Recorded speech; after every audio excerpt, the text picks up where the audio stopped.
So I'm going to do a painting of this reflective ball. And one thing that we can see on an object like this is what the various surfaces are reflecting. We can see that right about at the halfway, there's a slight curve here. Everything that is below that edge is a downward facing plane and is reflecting what is on my stage directly below the ball here. Okay, kind of some dirty raw canvas here. This shape right here is actually the reflection of our cast shadow. Okay, the ball is sitting inside my shadow box on my stage, which is directly across from where I'm painting. And the inside of that box is black. So that's what's reflecting in here. We can see here, this is the inside of my studio. We have a couple of windows over here. Some lights are on. This is a blackout window immediately behind me. This kind of amorphous shape here is actually me. And then we have a hotspot or highlight created by the light source, which is in the upper left-hand corner.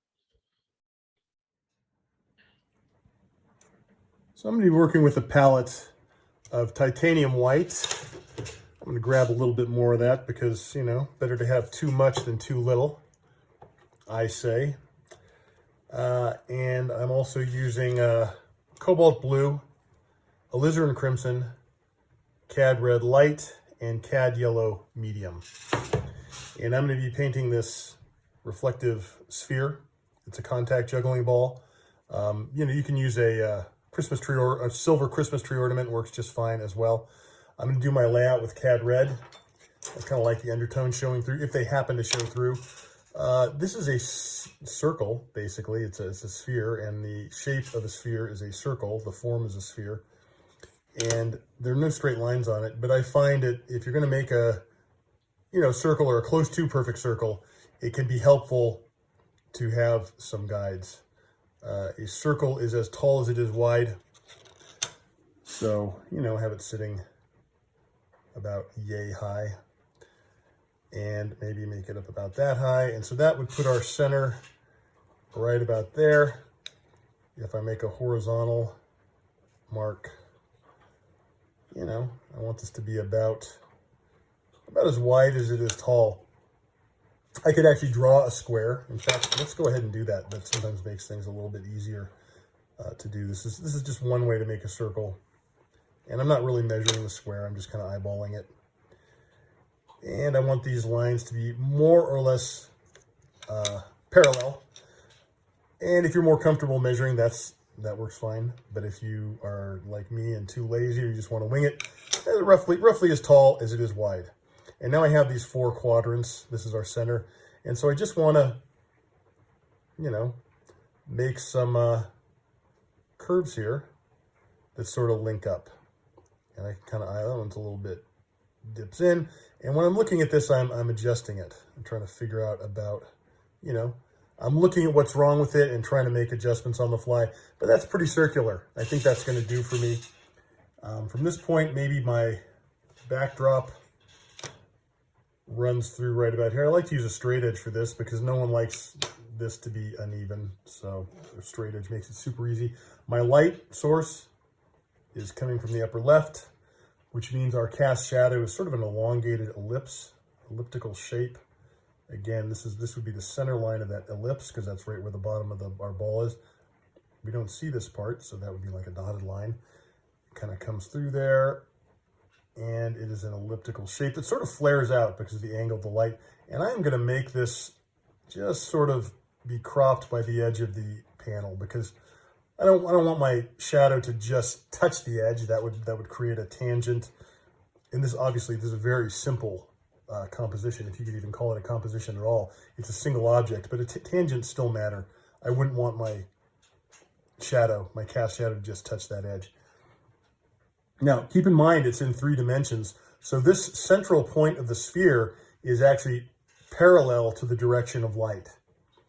And somewhere around the middle, we see that edge, okay? So everything below the central line is reflecting light that is coming up from down below, okay? This surface is reflecting here. So this is all relatively light, with the exception of this sort of dark shape that comes up.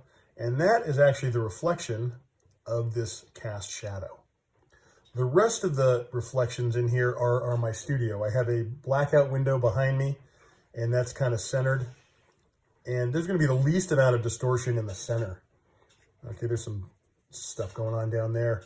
I have a big shelf over on the side, to my side here, and that is going to start to show some distortion. It's kind of leaning into the circle. The inside of my shadow box is dark, it's black. So that's reflecting, there's reflections all around the side here.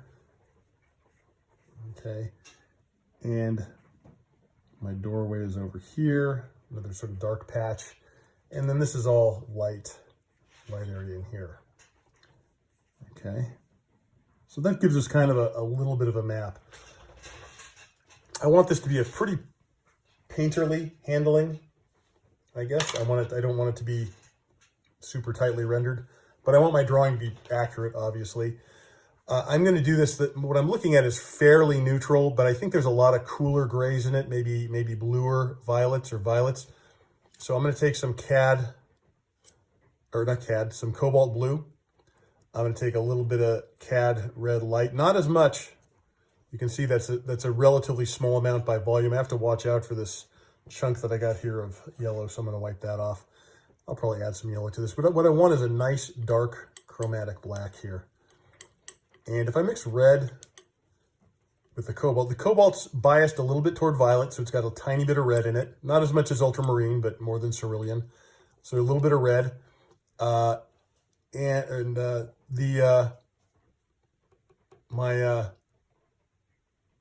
cad red has quite a bit of yellow in it, though. It's a lot warmer red than the alizarin crimson.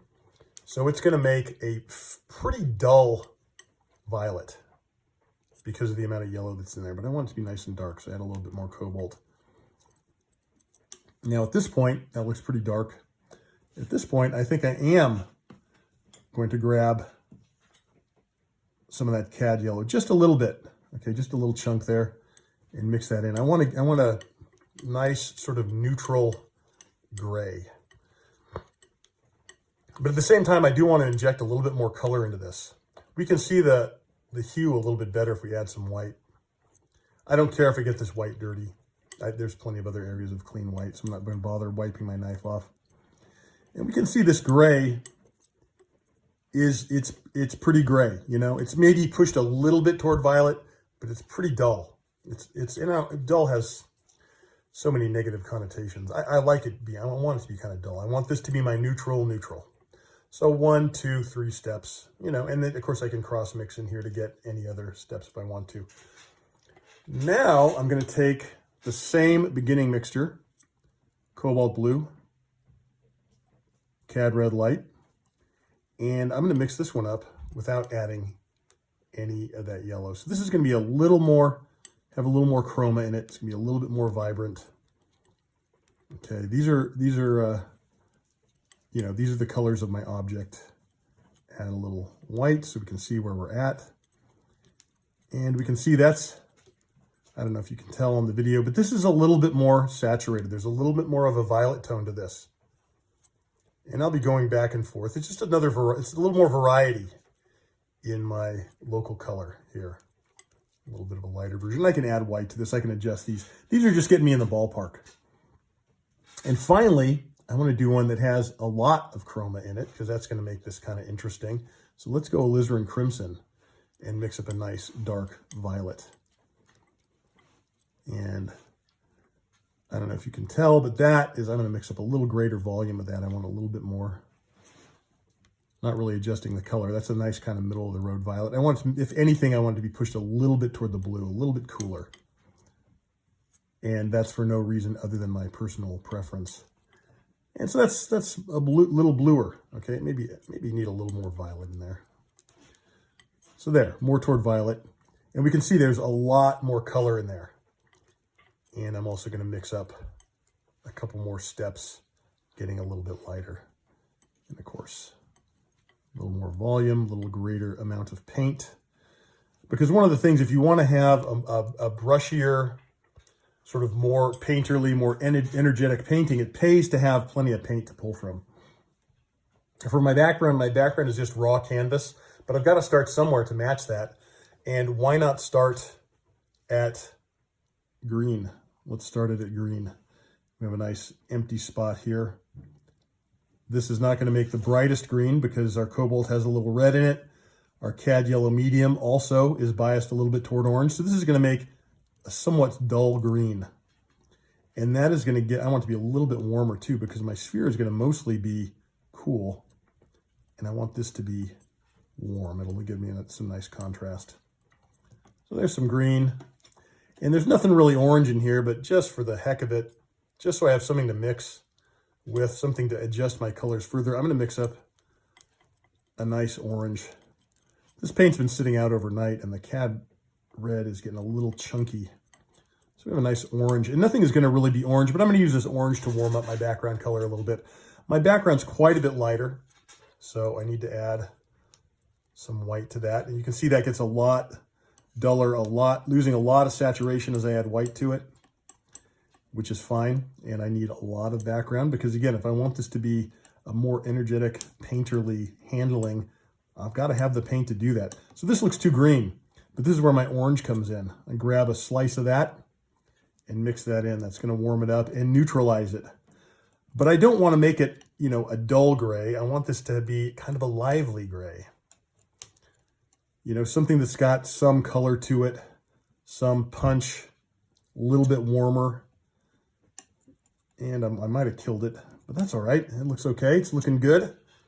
Then I'm going to make the lighter stuff for the foreground down here. Add a little bit more white. Of course, I have enough paint here to do several of these paintings, but like I said, you want to have plenty. I'm going to add a little bit of yellow to that to warm that up. Keep it lighter, pull it into the foreground. So a nice warm sort of yellowish neutral. And I think it should work out pretty well with that. Let's see. Yeah, that looks good. I think it's going to work. All right, so cast shadow. I saved some of my green. I got to mix up cast shadow. And since I want to make my cast shadow out of the same building blocks that I made the background colors with. So let's just take a little green, throw it into that orange, and that's pretty dark, and it's pretty warm, and that's okay. We'll add some white to it. I'm not mixing this completely because I like to see the streaks. I kind of like to see what it's made up of. I mean, it'll probably end up getting completely mixed in once I apply it to my board, but you know, I have fantasies about keeping some of the colors sort of intact as they are. All right, so now to start painting, I'm just going to look for the darkest areas. Remember, this is my darkest, dullest color. It's the most neutral. This has a little more color to it and a little more color still. They're all about the same value, very dark. And I want to go dark with not a lot of color. Once my colors are all mixed, I start establishing the darks in the top half of the ball.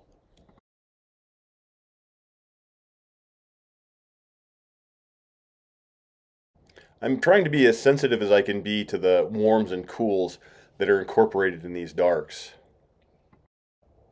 It's important to remember when you paint an object like this, which direction the part of the sphere you're painting is facing. That's going to directly influence what is being reflected in it.